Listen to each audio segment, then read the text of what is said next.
ఈ రాజకీయ నాయకులంతా ఏ పార్టీ అయినా సరే పబ్లిక్కి హామీలు ఇవ్వడం మర్చిపోవడము, మళ్ళీ హామీలను తుంగలో దొక్కడము, పట్టించుకోలేకపోవడము ఒకటైతే, మరీ ఘోరంగా ఇప్పుడు 42% రిజర్వేషన్ బీసీల కోసం ఇస్తామని చెప్పి అందులో ఈ పార్టీ డిక్లేర్ చేసి 42% ఇస్తామని చెప్పి ఇవ్వకుండా ఇప్పుడు సర్పంచ్ ఎలక్షన్లకు వస్తున్నాయి. అది ఎంత విధంగా ఎంత ఘోరంగా చేసిరంటే, ఈ పబ్లిక్తో మాకు అసలు సంబంధమే లేదు, ఈ పబ్లిక్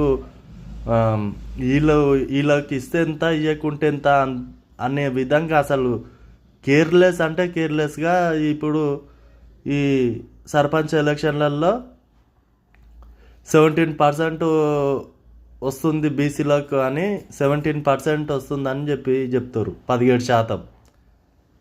42% ఇస్తామని 17%కి ఎట్లా తెచ్చారు? అది మరీ అసలు పట్టించుకోలేని విధంగా ఈ బీసీలు అంటే అసలు వాడో ఇక ఆ కూరల కరేపాకులు గాడ్ల లేక తీసి పారేసినట్టు ఇచ్చారు.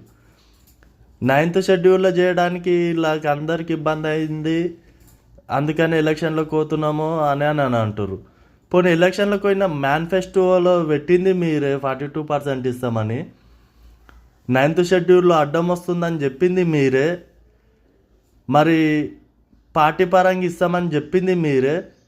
ఇంట్లో ఈ మూడిట్లలో ఏ విధంగా ఇవ్వకుండా మళ్ళీ ఉన్న 27ని తీసేసి 10% కోత కింద మళ్ళీ 17% ఎట్లా ఏ విధంగా ఈ పార్టీ ఇచ్చింది అంటే అంత డేర్నెస్గా ఎట్లా పోయింది పార్టీ? మీరు చెప్పిన దానికన్నా మీరన్నా స్టాండ్ ఉండాలి కదా, మీ పార్టీ అన్న స్టాండ్ ఉండాలి కదా. రాజ్యాంగబద్ధంగా రాజ్యాంగంగా ఇవ్వడానికి ఇబ్బంది వచ్చినా,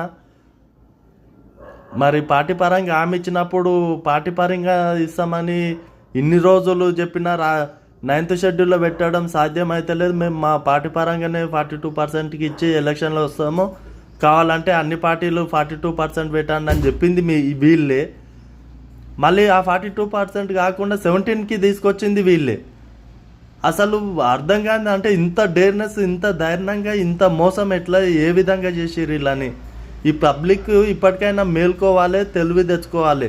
ఇన్ని విధాలుగా 3-4 విధాలుగా మాటలు చెప్పి అసలు ఆ మాట మీద నిలబడకుండా ఇంకా చెప్పిన దానికి ఇంకా ఘోరంగా 17%కి తీసుకొచ్చి ఎలక్షన్లకు వస్తారు. కాబట్టి మీరు మీ విలేజ్లలో ఎవరికి వేసి గెలిపించాలనుకుంటారో, ఎవరికి సపోర్ట్ చేయాలనుకుంటారో మీరే ఆలోచించుకోండి.